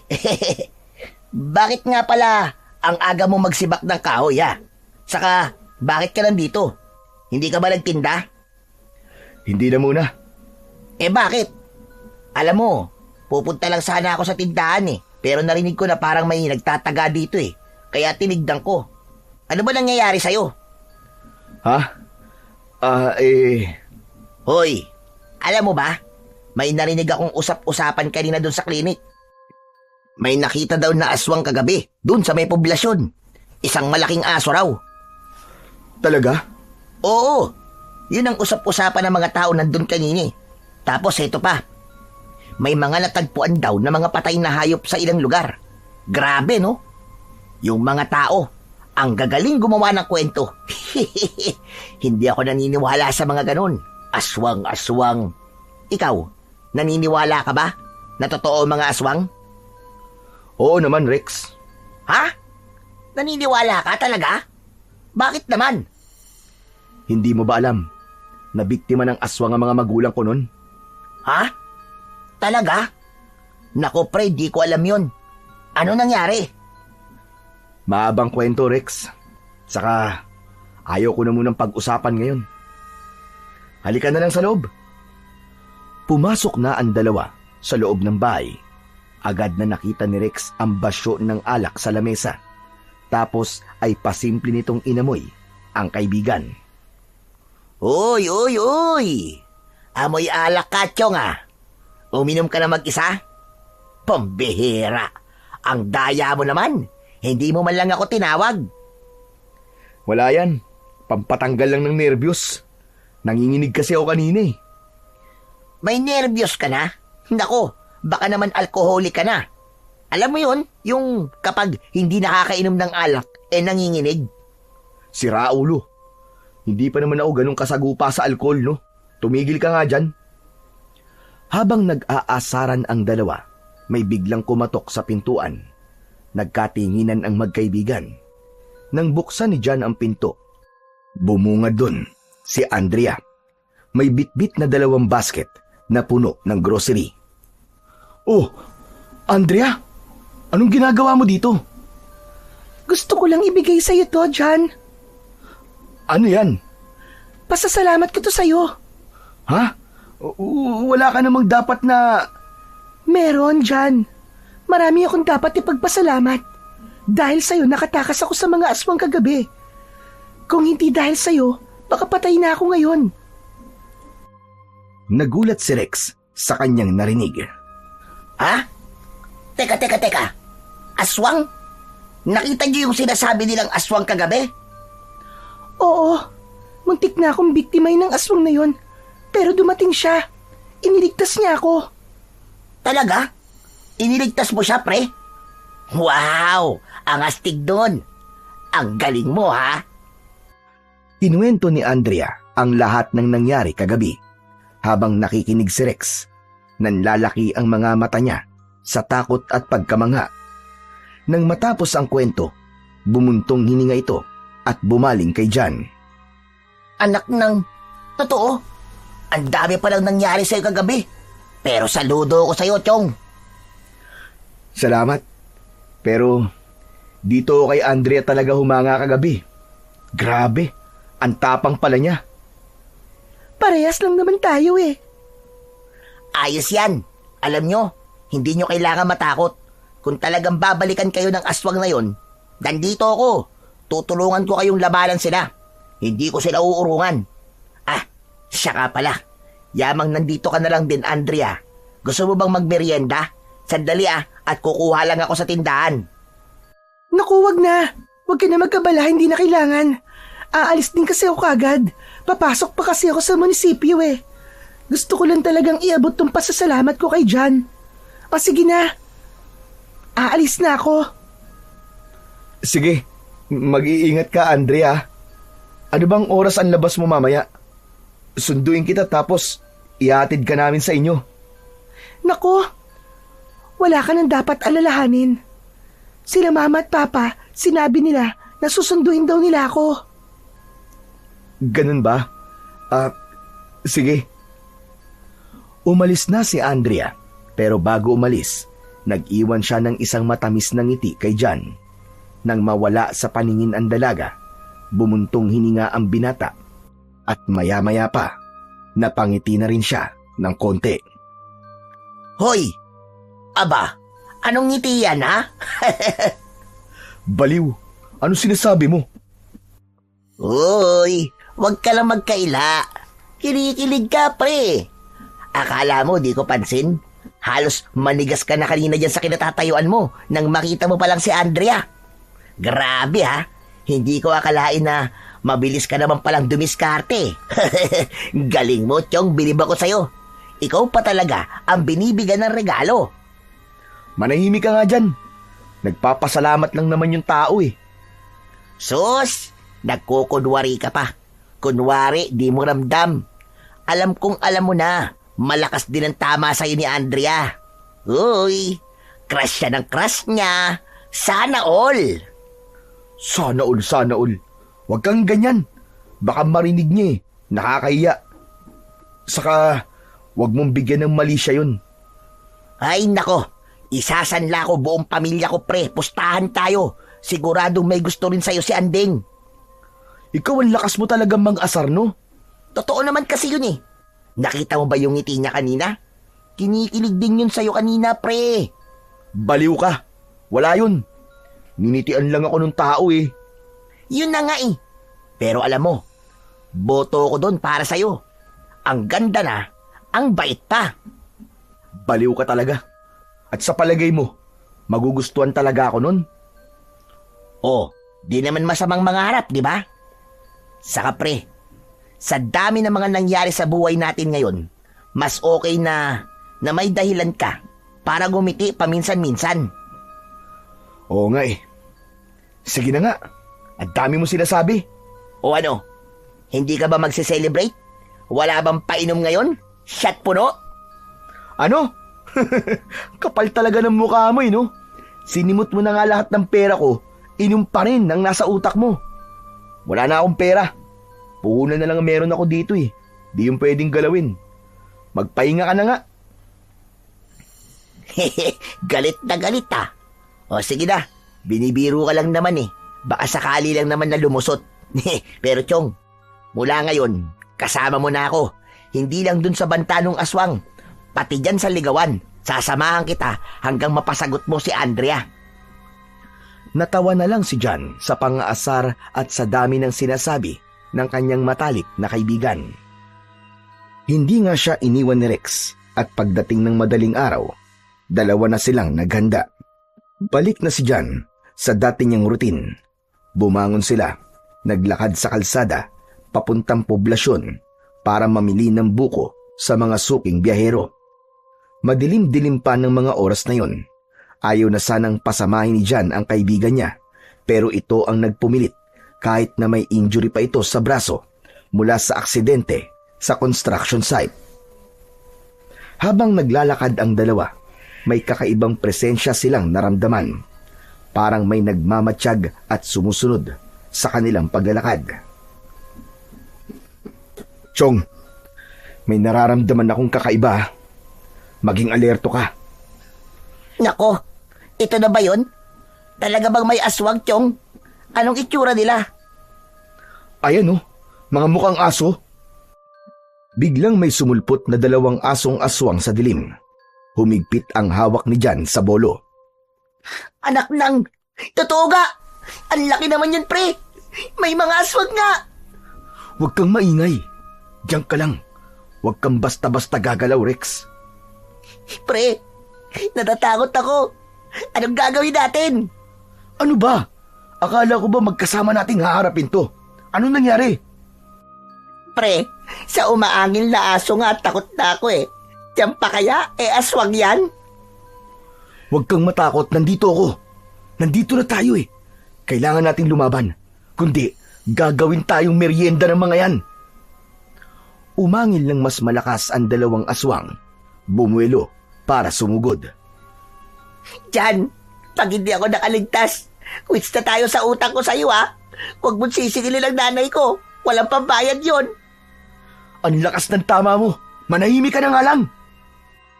Sumigaw si Jan. Itinaas niya ang kanyang kamay na may hawak sa bolo. Sige! Sumugod kayo! Akala niyo matatakot ako? Sige! Sugod! Diyos ko po, tulungan niyo po kami. Apo San Jose, Ave Maria, Santo Papa, lahat ng mga santo. Ay, Diyos ko, sino pa ba pwede kong tawaging santo? Sumugod ang aswang ng mabilis. Ang mga mata nila ay nanlilisik. Naglalaway ang kanilang mga bibig. Nakalabas ang kanilang mga pangil na handang-handa ng kumagat. Si Jan, buong-buo ang loob na harapin sila. Mas hinigpitan pa nito ang hawak niya sa kanyang sandata. Nang kumabig ang unang aswang sa kanyang direksyon, mabilis siyang bumuelta pakaliwa, dahilan para hindi siya matamaan ng mga matutulis na kuko ng aswang. Nang makitang hindi siya natamaan ng halimaw, agad niyang inihakbang ang kaliwang paa para muling makabuelo. Saka binigwasan ng malakas sa tagiliran ang aswang na malapit sa kanya. Ano ha? Ano? Laban! Tinamaan ng aswang. Sumadsad to kagad sa lupa. Nang makabawi ito at takmang susugod muli, muling tinaga ito ni Jan. Bumaon ang talim sa laman. Bumagsak ang aswang sa damuhan. Sumigaw ang aswang dahil sa labis na sakit. Bumuelo si Jan at tinaga ang batok ng halimaw ng sunod-sunod. Sumirit ang maitim at malagkit na dugo sa damuhan. Hindi niya ito tinantanan hanggang sa hindi humihiwalay ang ulo nito sa katawan. Grabe! Ang galing mo, pre! Imba ka! Para kang action star! Walang action star dito, pre. Totoong buhay to. Buhay nating 2 pinaglalaban ko dito. Biglang lumaki ang mga mata ni Jan nang mapansin ang aninong gumagalaw sa likod ni Rex. Isang aswang ang dahan-dahang lumalapit mula sa damuhan, nakayuko at handang umatake. Ang matutulis nitong mga kuko ay halos dumampi na sa likod ni Rex. Ang mukha ng halimaw ay nakangiwi, parang gigil na gigil sa laman. Rex! Sa likod mo! Dahil sa injury nito sa kamay, sa takot at pagkabigla, hindi agad nakakilos si Rex. Nang biglang sasalakayin ang kaibigan, parang bumagal ang oras sa paningin ni Jan. Hindi na siya naghintay pa. Agad siyang kumilos, mabilis at buong lakas. Parang sumabog ang lahat ng galit sa katawan niya. 2 hakbang lang ang pagitan nila ni Rex. At sa ikatlong hakbang, buong tapang niyang hinarap ang halimaw. Huwag mong gagalawin ang kaibigan ko! Hiya! Mabilis na umikot si Jan. Inundayan niya ng taga ang gilid ng ulo ng aswang. Bago pa man ito mahawakan si Rex, agad na bumagsak sa lupa ang aswang. Nakangiwi at bumubula ang bibig. Pero hindi pa doon nagtapos si Jan. Walang pag-aalinlangang muli niyang iniangat ang bolo. Akmang tatagain ulit ito, pero bigla siyang natigilan nang umalulong ito ng malakas. Para bang nagtatawag pa ng mga kakampi. Ngunit pagkatapos nun, hindi na siya nagdalawang isip. Inundayan ni Jan ng buong lakas ang bolo sa gilid ng ulo ng aswang. Bago pa man ito mahawakan si Rex, tumama ito sa halimaw at agad itong bumagsak sa lupa. Nakangiwi sa sakit at bumubula ang bibig. Pero hindi pa doon natapos si John. Walang pag-aalinlangan, muli niyang iangat ang bolo at sunod-sunod itong pinaghahataw sa likod ng aswang. Bawat tama ay puno ng bigat at galit. Napasigaw sa sakit ang halimaw at sinubukan pang gumapang paalis. Pero mabilis na sinundan ni John. Isang saksak sa batok ang tuluyang nagpatigil dito. Wala na itong buhay. Nang makita niyang hindi na gumagalaw ang kalaban, doon lang siya parang naimasmasan. Humupa ang galit niya at saka pa lang niya naramdaman ang panginginig ng kanyang mga kamay. Nang tumingin siya sa paligid, nakita niyang nakahandusay ang dalawang aswang sa damuhan at nakatirik ang mga mata. Napalingon din siya sa kanyang kaibigan na noon ay nakaupo at nakasandal sa kariton. Tila hinang-hina dahil sa takot, hindi makapaniwala sa muli niyang nasaksihan. Ano, Chong? Ayos ka lang ba? Oo, ayos lang ako, Chong. Pero, Chong, grabe ka. Ang tapang mo. Ang galing mo. Salamat, ha. Walang anuman yun. Maliit na bagay, wag na natin palakihin. Grabe. Akala ko talaga katapusan ko na kanina. Akala ko magiging kwento na lang ako. Walang makakagalaw sa'yo. Habang kaya ko, pre. Kahit ilang aswang pa yan, lalabanan ko. Hindi ko hahayaang may mamatay ulit sa harap ko. Tsaka, Chong, ikaw na rin ang nagsabi, di ba? Masamang damo ka. At ang masamang damo, mahirap mamatay. Sira ulo. Napatingin si John sa hawak niyang sandata. Naalala niya ang kanyang ama. Hindi lang yun simpleng sandata. Iniisip niyang pamana ito sa kanya. Tara na, may pupuntahan tayo. Ha? Saan naman? Kailangan tumalaman ni Apong. Anong gagawin natin sa bangkay ng mga aswang na yan? Gusto mong ilibing sila? Maiwan ka. Pre naman, nagtatanong lang naman ako sa'yo, hindi ka na mapiro. Tara na nga, ang bagal mo naman kasi maglakad eh. Naglakad sila sa madilim na kalsada at dumiretso sa kapilya. Nang makarating sila, nakita nilang nakasara ang pinto. Kumatok si John. Tao po! Tao po! Sino nandito? May nakatira ba dito? Oo, meron. Si Apo Karding. Tao po! Apo Karding! Si John to! Andyan po ba kayo sa loob? Chong, wala yatang tao eh. Hindi pwede. Kailangan ko siya makausap. Nasaan kaya siya ngayon? Maya-maya pa ay nakarinig sila ng isang malakas na sitsit. Mula sa likod ng isang puno na malapit sa kapilya ay nakita nilang nakatayo ang isang matanda. Nangilabot si Rex nang makita ito. Akala niya ay isang panibagong aswang na naman dahil sa magulo nitong buhok. Teka, huwag ka matakot. Yan yung sinasabi ko sa yung si Apo Karding. Anong ginagawa mo dito, iyo? Agad na sinabi ni John ang nangyari. Kitang-kita sa mukha ng matanda ang labis na pag-aalala. Ano ka mo? Nangyari yun sa inyo? Bago ko po sagutin yan, gusto ko po munang malaman kung bakit nandito kayo sa labas. Pinalayas ako dyan eh. Dumating na ang may-ari ng lupa at naabutan ako dyan sa loob ng kapilya. O ngayon, sabihin mo na sa akin kung totoo ba yung ibinalita nyo. Napatay mo ang dalawang aswang na yon. Opo, mukhang tinambangan kami. Mukhang may alam sila tungkol sa akin. Kaya nga po eh, pero buti na lang, ang galing nitong kasama ko. Hataw na hataw sa pakikipaglaban. Ang galing sa bakbakan, ang bilis, ang lakas. Walang emosyon ang mukha ng matanda. Lalong nangunot ang noo nito at tila nag-isip ng malalim. Maya-maya pa ay biglang bumuntong hininga. Mas lalo na magiging mapanganib dahil sa nangyari. Po? Bakit po? Paano? Natuklasan ko na hindi lang isa o dalawa ang aswang dito sa poblasyon. Isang pamilya sila at tiyak na hindi sila titigil. hanggat hindi nakakapaghiganti. Hanip din. At sila pa ngayon na may balak na maghiganti sa akin.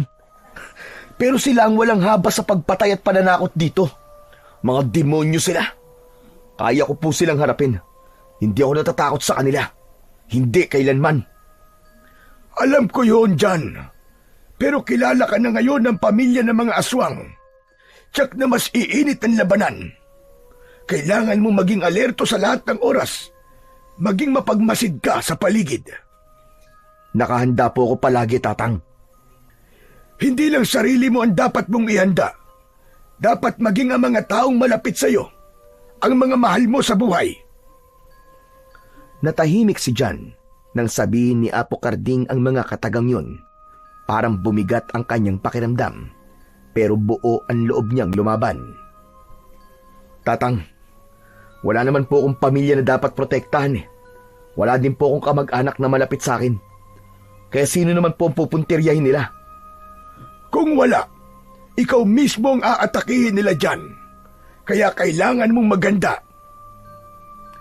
Kaya ko po to, Apong.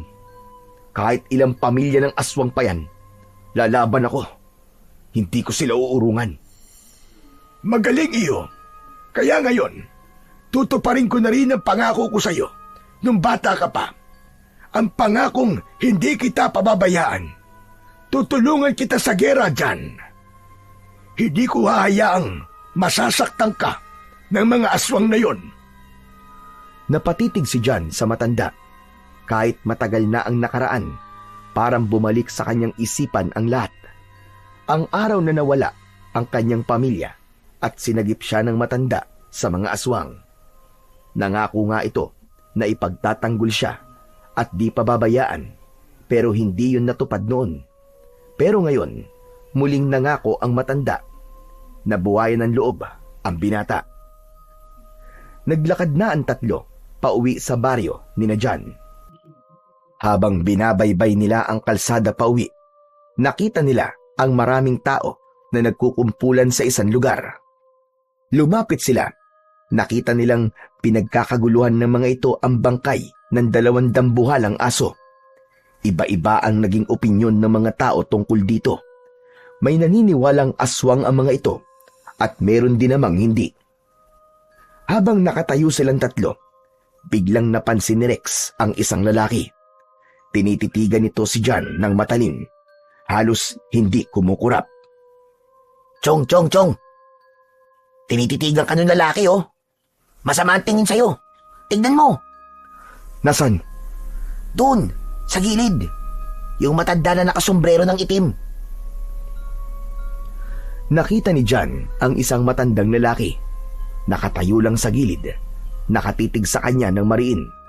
Ang mga mata nito ay parang may galit na gustong kumawala. Nang mapansin ng matanda na nakatingin si John sa kanya, lalo nitong sinamaan ang tingin.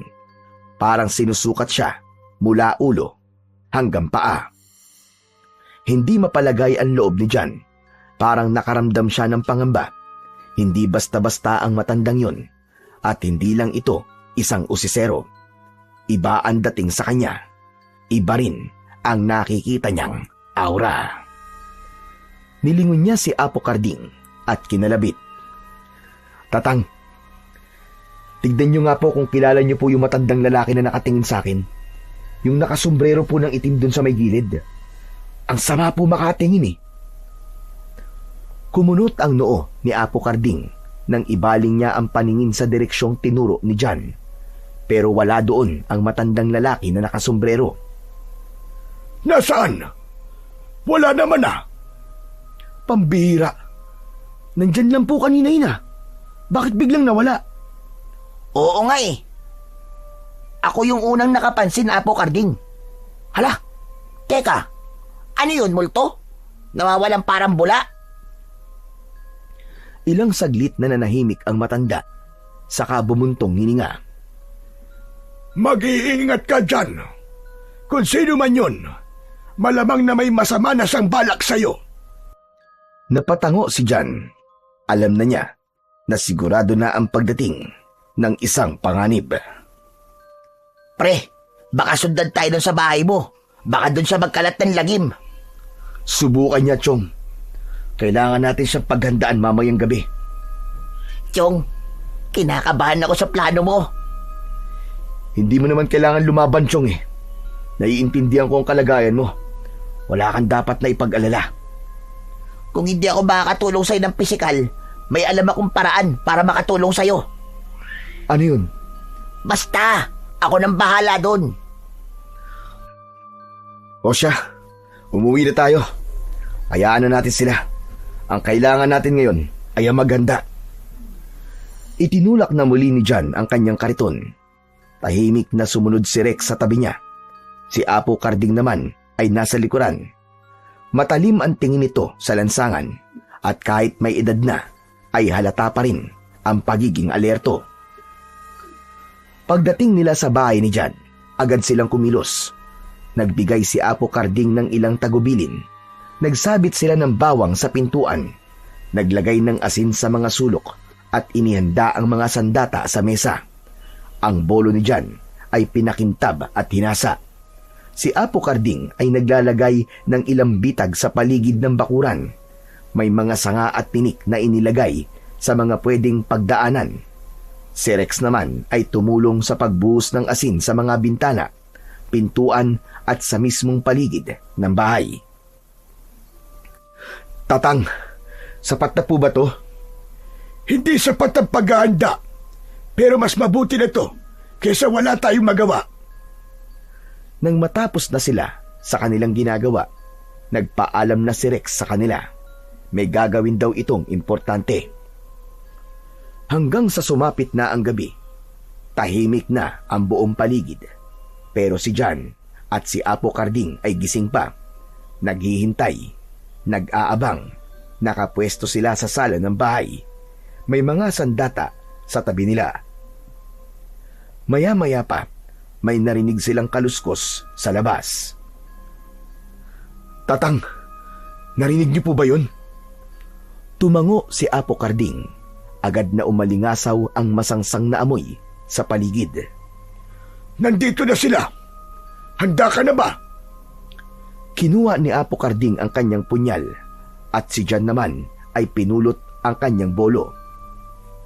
Sa isang iglap, may tumalon sa bubong. Agad na lumabas ang dalawa at hinarap ang pagbabanta ng mga aswang na yon. Nakita nilang 3 aswang na mas malalaki ang katawan, mas mabibilis ang galaw, halatang sanay sa laban. Agad na sumugod ang isa kay John. Nasalag niya ito pero nasugatan ang kanyang braso. Aray! Anak ng... Hindi na siya natapos magsalita dahil muling sumugod ang aswang pero biglang humarang si Apo Carding. Sinalag ng matanda ang atake, saka isinaksak ang patalim sa tagiliran ng halimaw. Napaatras ang aswang, ngunit sa likod ni John, may isa pang aswang ang sumugod. Tinamaan siya sa balikat. Hindi ako papatalo sa iyo, halimaw ka! Umikot ang binata at sinalubong ang nagwawalang aswang. Tinaga niya ito ng sunod-sunod. Napaurong ang kalaban pero hindi pa rin bumabagsak.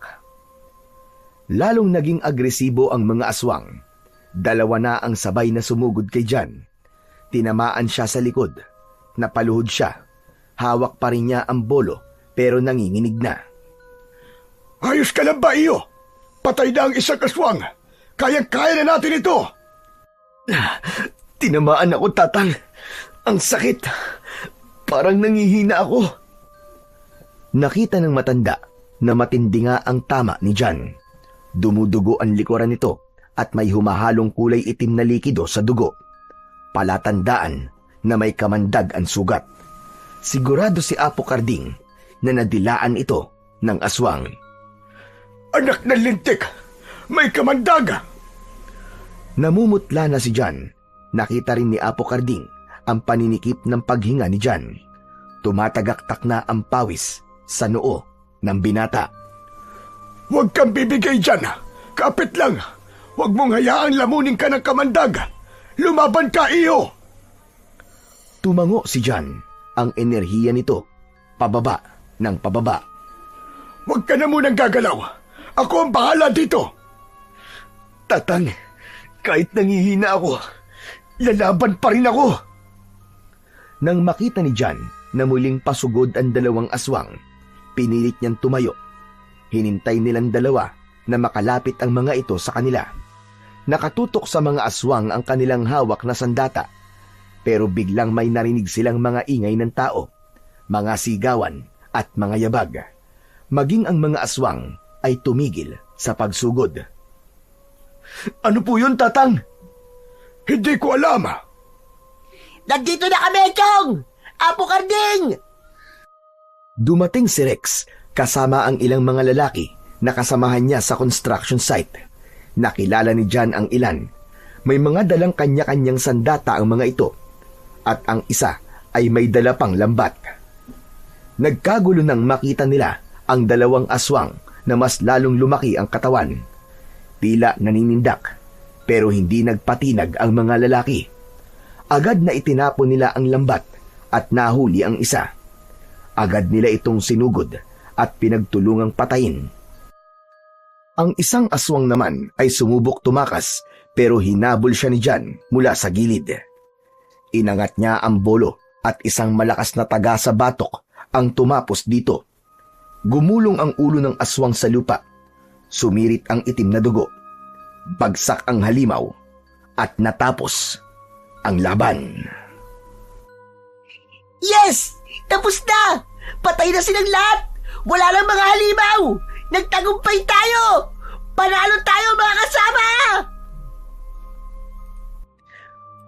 Pagkasigaw ni Rex ng ganun, nagsigawan ang ilan, nagsitalunan sa tuwa at nagkamayan. May iba pang ang niyakap ang mga kasamaan. Hindi sila makapaniwala na nakapatay sila ng aswang. O, di ba? Sabi ko naman sa iyo yung isang kamay ko, naging marami. Mabuti na lang at nakahanap ako ng mga kamay na handang tumulong. Ang galing mo, Chong. Ngayon, ako na ang may utang sa'yo. Utang ko sa inyong lahat ang buhay ko. Salamat. Salamat sa inyong lahat. Tumango si Apo Karding. Duguan ng balikat at may sugat sa noo, pero nakatayo pa rin. Abasya, maraming salamat sa inyong lahat. Alam nyo, malalakas ang mga nakalaban nating aswang. Malalakas ang mga nilalang ng dilim. Pero kung sama-sama, kaya natin silang tapatan. Mas lalong lumakas ang sigawan dahil sa tuwa. Pero ilang minuto ang nakaraan, si John biglang nawalan ng malay. Agad silang pinagtulungang dalhin sa bahay ng isang kilalang albularyo sa malapit na bayan. Doon ay maingat na ginamot ang mga sugat ni John at Apo Karding. Maingat na nilinis ang mga tama sa kanilang katawan at matagumpay ding naalis ang kamandag ng aswang sa dugo ng binata. Umaga na nang payagan silang umuwi. Pagkarating nila, bumaba na kagad si John sa tricycle. Nagulat siya nang sumalubong sa kanya si Andrea. May hawak itong maliit na supot ng tinapay. Kitang-kita sa mukha nito ang matinding pag-aalala. Nang makalapit siya kay John, niyakap niya ito ng marahan. Wala siyang pakialam sa mga taong nakatingin. John, nabalitaan ko ang nangyari sa'yo. Mabuti na lang at ligtas ka. Hindi nakapagsalita si John. Noon lang may yumakap sa kanya ng ganun. Nag-alala ako para sa'yo, John. Talaga palang binalikan ka ng mga aswang na yun. Masaya ako na buhay ka. Napangiti si John at sa araw na yon, nagsimula ang unti-unting pag-usbong ng pagmamahalan sa pagitan nila. Lumipas ang maraming taon. Tuloy-tuloy pa rin ang buko business ni John, pero sa pagkakataong ito, may kasama na siyang pamilya, si Andrea. Nagkatuluyan sila at nagkaroon ng 2 anak. Masipag ang asawa niya at marunong sa pagpapatakbo ng negosyo, kaya lalo itong lumago. Meron na silang sariling logo at packaging. May mga franchise na rin. Ang pangalan ng kanilang negosyo ay Buko ni Jan, na naging kilala sa buong bayan at karatig lugar bilang isa sa pinakamasarap na buko juice. Pero hindi lang sa buko naging kilala si Jan. Ang dating lasinggerong magbubuko na palagi nilang pinagchichismisan ay kilala nila bilang kanilang tagapagtanggol ng kapayapaan. Marami ang humanga sa tapang niya at kabutihan ng puso. Samantalang si Rex naman ay nakabalik na sa kanyang trabaho at na-promote bilang mason. Hindi na siya labor. Samantala, si Apo Karding naman ay siyang madalas na nagbabantay sa mga bata na itinuturing na niyang apo. Madalas makikita ito na nagkikwento ng mga magagandang kwento na kinagigiliwan ng mga anak ni Jan at Andrea. Ang lahat ay namuhay ng tahimik, kabilang na ang buong baryo at ang poblasyon. Ang mga tao, hindi na sila takot sa dilim dahil alam nila may pagkakaisa sila at marami ang handang lumaban para sa isa't isa.